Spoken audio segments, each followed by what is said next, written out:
Olá, boa noite, meus irmãos, minhas irmãs, que a paz esteja convosco. Então, irmãos, que o Espírito do Senhor desça agora sobre nós, abra o nosso entendimento, nos dando sabedoria para entendermos a mensagem que Ele está nos trazendo hoje. E que com esse entendimento possamos guardar coisas boas no tesouro do nosso coração. Que a nossa fé seja fortalecida e que a nossa vida espiritual seja edificada para a honra e glória do nome do Senhor. Amém? Meus queridos e amados irmãos e irmãs em Cristo Jesus, se tivermos um espírito de fé, obstáculos que aparentemente são intransponíveis podem ser superados. Deus vai nos ajudar se tivermos esse espírito de fé diante das adversidades que parecem ser impossíveis de superar. Penso eu que os irmãos conheçam o episódio em que Moisés, quando estava próximo à terra de Canaã, mandou 12 espias, um de cada tribo, para espionar a terra e trazer o máximo de informações que fosse possível, inclusive que trouxessem algumas amostras dos frutos da terra.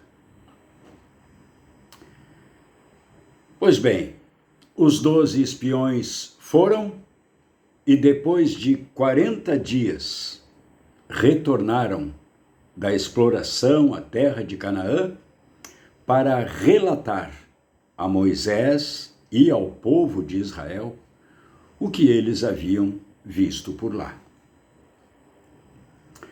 As pessoas, o povo, estava entusiasmado e em grande expectativa, aguardando a volta dos espias. Estavam esperando com muita ansiedade para saber o que os espias tinham de novidades para lhes comunicar. Bem, Deus já havia tirado aquele povo do Egito, com a promessa de conduzi-los até a terra que havia prometido a seus pais, a terra prometida a Abraão, que mana leite e mel. Bom, e finalmente a hora da verdade tinha chegado. 40 dias tinham se passado, desde que Moisés havia enviado os espiões com instruções para descobrir o máximo que podiam, a fim de poder, assim, traçar o seu planejamento de guerra, antes de entrarem para tomar a terra, que era habitada por povos cananeus. Nas suas palavras de despedida aos espiões, ele acrescentou o que está escrito lá em Números, capítulo 13, versículo 20b, que diz assim: e esforçai-vos e tomai do fruto da terra. E agora, ali estavam eles, trazendo um cacho de uvas, mas era tão grande o cacho de uvas e tão lindas as uvas, que precisou de 2 homens para carregar aquele cacho colocado sobre uma vara. Trouxeram ainda outras frutas, como romã, figos. E no versículo 27, conta que eles disseram quando chegaram: fomos à terra que nos enviaste, e verdadeiramente mana leite e mel, e este é o seu fruto. apresentando as uvas, a romã e os figos. E todo o povo ao redor deles, irmãos, queria ver com os próprios olhos aqueles maravilhosos frutos que tinham trazido da terra de Canaã. Então, irmãos, na nova aliança, também está ordenado para que seja tomada uma terra prometida, entre aspas. Como cristãos, temos grandes, numerosas e preciosas promessas. Porém, é necessário que abandonemos o pecado para que possamos ser participantes das promessas e para termos a natureza de Deus em nós. Conforme escreveu Pedro, lá em 2 Pedro, capítulo 1, versículo 4, pelas quais ele nos tem dado grandíssimas e preciosas promessas, para que por elas fiqueis participantes da natureza divina, havendo escapado da corrupção que pela concupiscência há no mundo. E quais são, irmãos, quais são os frutos desta terra prometida dos cristãos? São as virtudes e as bênçãos que recebemos, por exemplo, amor, alegria, paciência, bondade e paz. A gente quer essas coisas na nossa vida. Creio que todos queremos amor, alegria, paciência, bondade e paz. Não queremos? Sim, queremos. Mas, irmãos, a alegria dos israelitas não durou muito tempo, não. Sim, eles estavam alegres e felizes diante daquela maravilha de frutos da terra que estavam sendo apresentados a ele. Mas, quando o porta-voz dos espiões tomou a palavra e começou a relatar as demais coisas que tinham visto, e deram ênfase somente para as dificuldades que teriam pela frente, à medida que ele ia falando, o povo ia murchando. A alegria ia acabando. A alegria ia dando lugar à decepção. Eles viram também o povo que habitava na terra, que eram homens grandes e fortes. As cidades daquela terra que eles pretendiam tomar eram todas cidades fortificadas.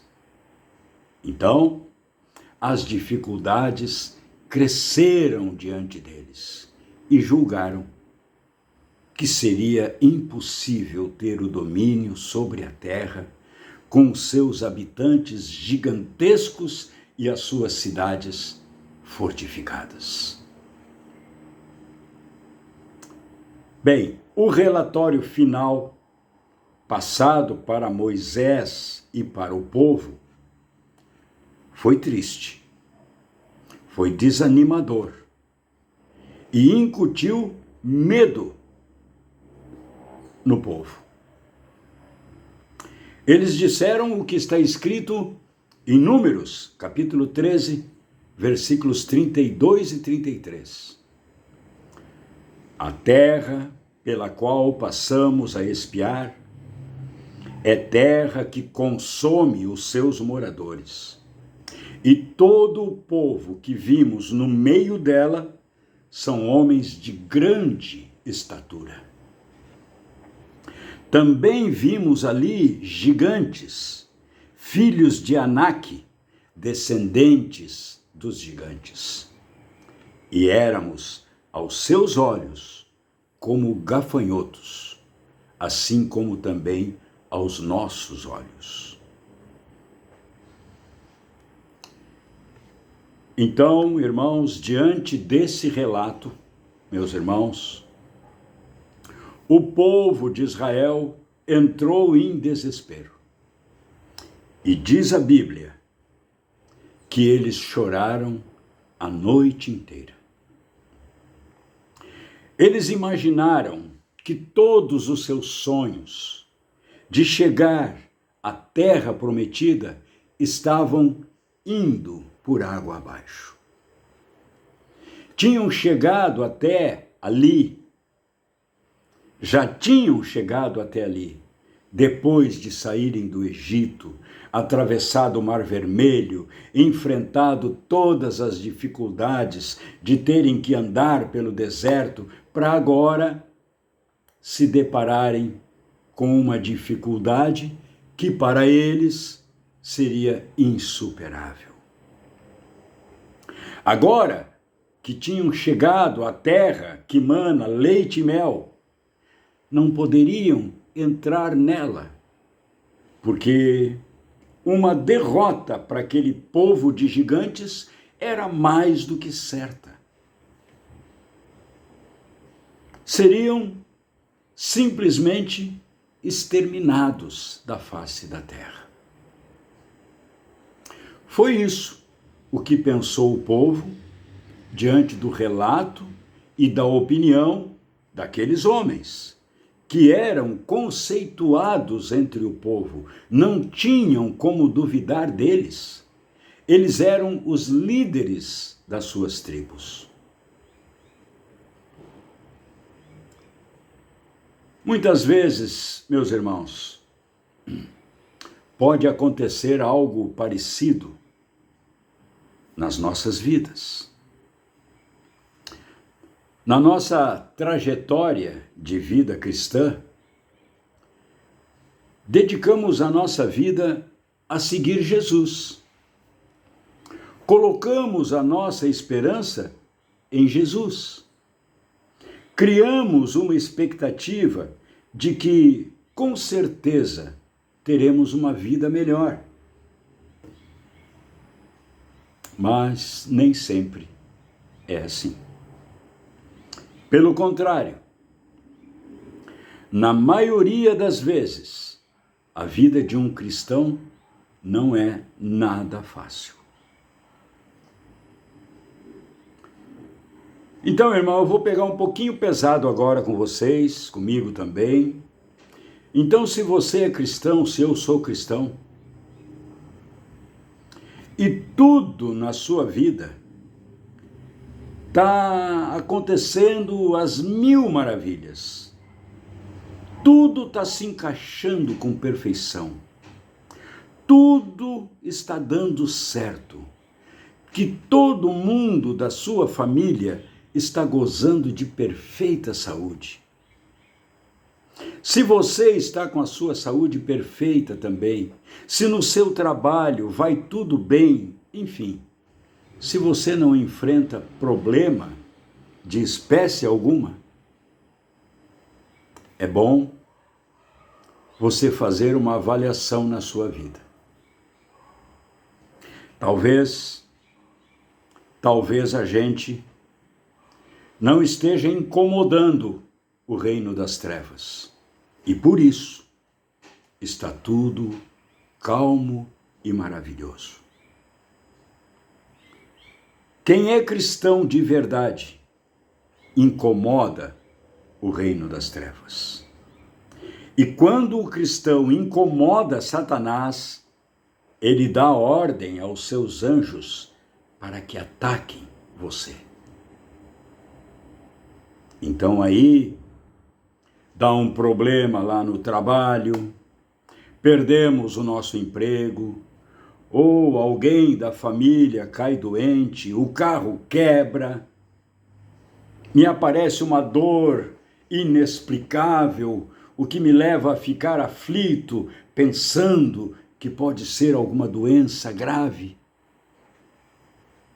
E assim, irmãos, muitas outras situações podem surgir na vida da gente, quando a gente está caminhando na direção certa, quando está trabalhando corretamente para o reino, produzindo frutos que agradam a Deus. Isso incomoda muito o inimigo das nossas almas, que anda ao derredor, rugindo como um leão, buscando a quem possa tragar. Então ele passa a nos atacar, com a finalidade de nos desestabilizar. Começa a lançar as suas setas na nossa direção, para nos desestabilizar e assim enfraquecer a nossa fé. Para quê? Para que acabemos desistindo da nossa vida cristã. Aquela vida cristã que está incomodando o inimigo. Então, quando isso acontece, meus irmãos, quando ele obtém a vitória, fazendo com que a nossa fé enfraqueça, esmoreça, para que a gente desista de trabalhar na obra de Deus. Quando isso acontece, é ponto para ele. Ele está vencendo. Então, meus irmãos, muitas vezes o problema parece ser tão grande que a gente não consegue acreditar que esse gigante possa ser vencido. Ou melhor, que Deus pode vencer e colocar por terra esse gigante que tanto nos assusta. Somente precisamos acreditar e confiar na força do nosso Deus, porque Ele pode vencer qualquer gigante. O maior gigante que nós temos para vencer somos nós mesmos, meus irmãos. Aquele que está dentro de nós. Deus pode vencer qualquer gigante, por mais assustador que ele pareça ser. Deus, o nosso Deus, é maior, é muito maior, e precisamos acreditar e confiar.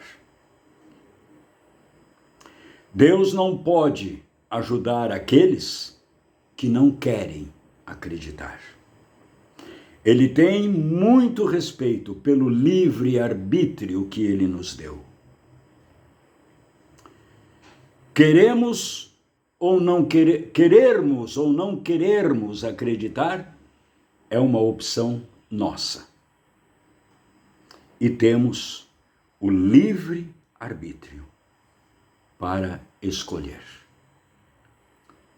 E o fato é fato, que sem fé é impossível agradar a Deus.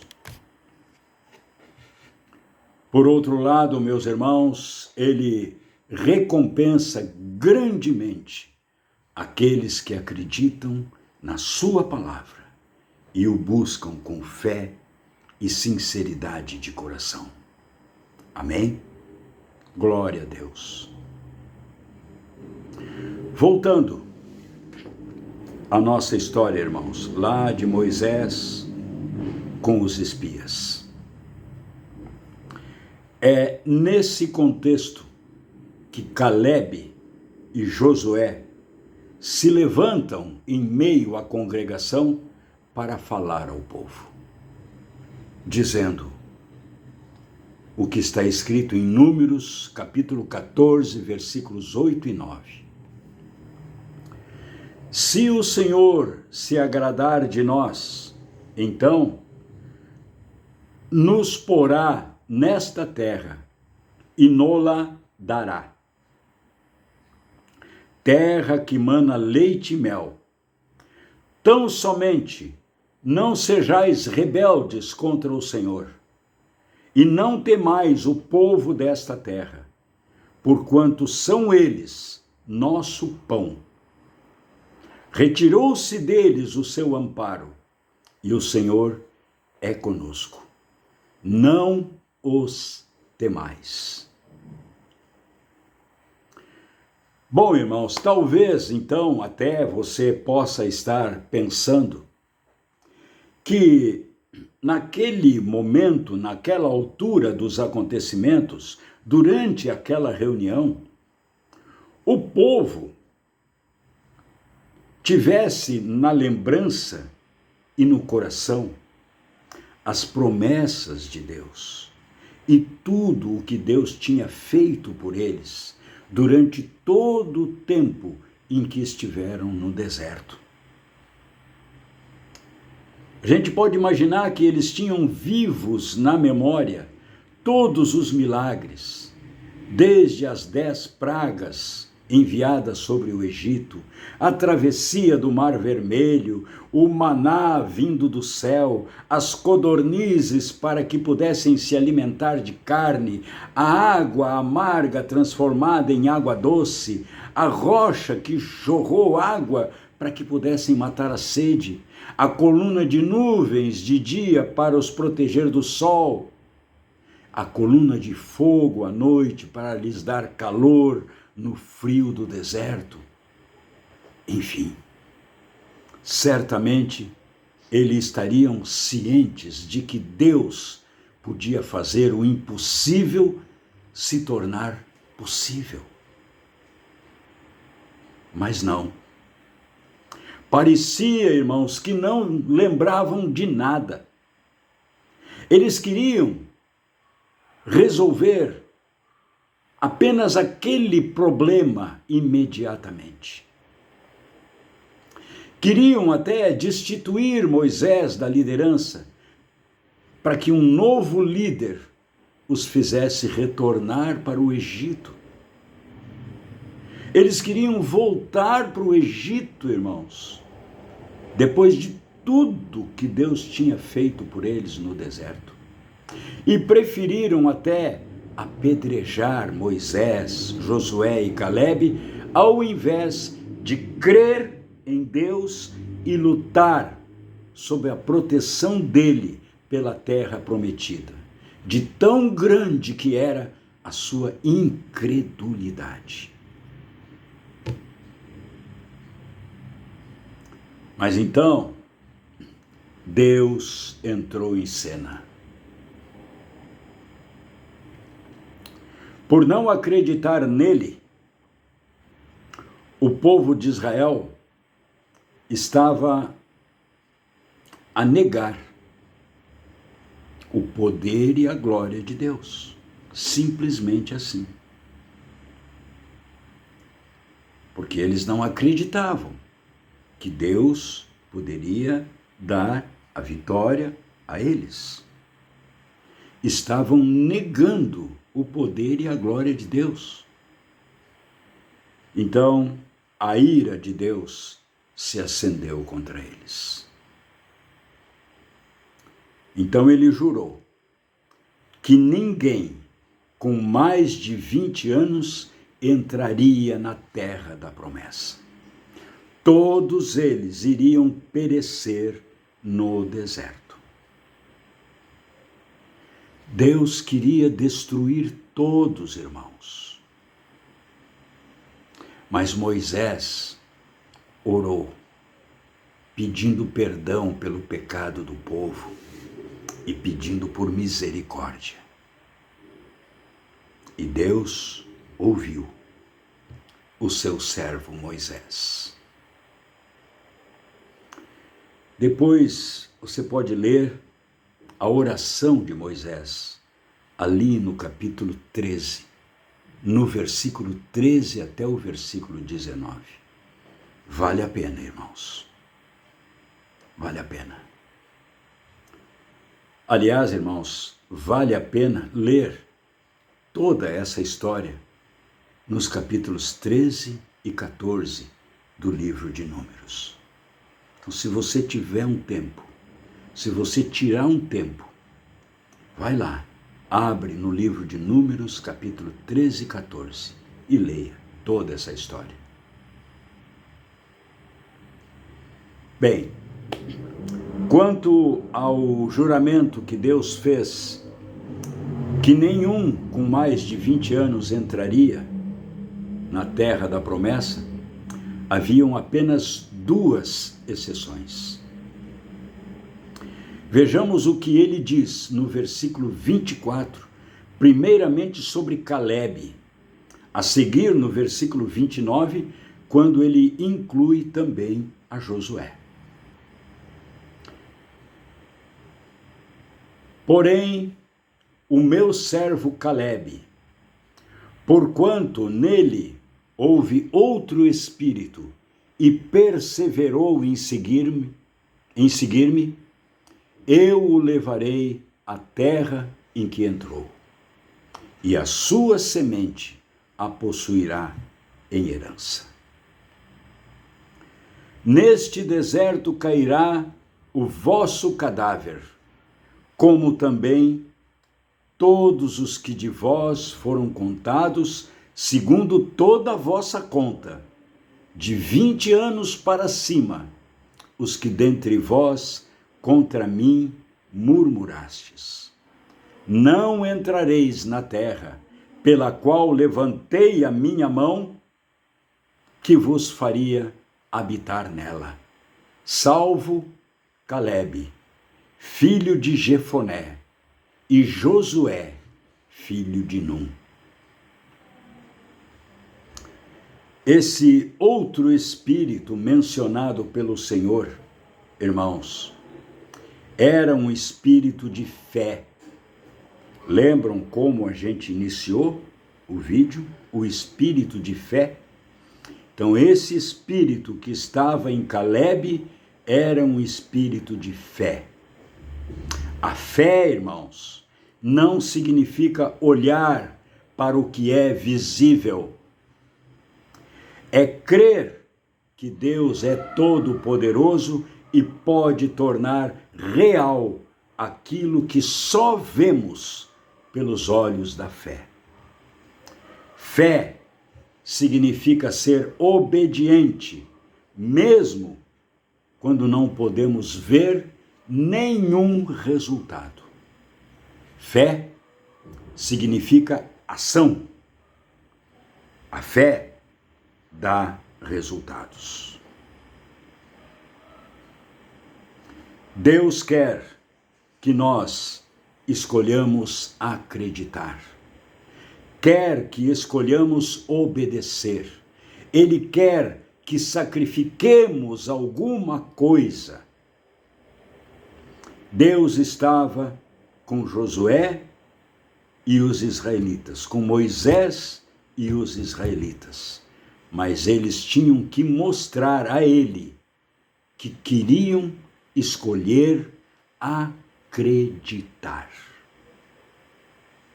Na conquista de Canaã, que se seguiu depois da queda de Jericó, nenhuma cidade foi tomada sem luta.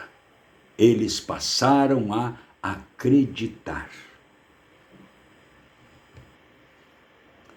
Neste mesmo espírito de fé, nós lutamos a nossa própria batalha contra o pecado em nossa natureza. Devemos lutar contra a nossa própria vontade para que venhamos a vencer os nossos desejos pecaminosos. Ele nos dá força quando o buscamos na fé e quando superamos as dificuldades. Toda a glória, quando superamos as dificuldades, toda a glória deve ser dada a Ele. Ele é o único que é digno de toda a glória. porque tudo é feito por Ele e para Ele. Sem Ele não há vitória nenhuma. Nós, irmãos, não somos nada. Nada é tomado sem luta. Mas quando se luta, não há nada que não podemos tomar. Um por um, os inimigos vão cair diante de nós. Então, vamos fazer mais do que ver o fruto da terra de longe. Vamos tomar posse do amor, da alegria, da paz e de todas as virtudes. Vamos manter esses frutos ao nosso alcance e vamos poder prová-los. Aí, então, irmãos, a terra prometida será nossa. Amém. Que Deus te abençoe, meu irmão, minha irmã, meu amigo, e fiquem todos na paz do Senhor Jesus e até um próximo vídeo. Um abraço, um forte abraço.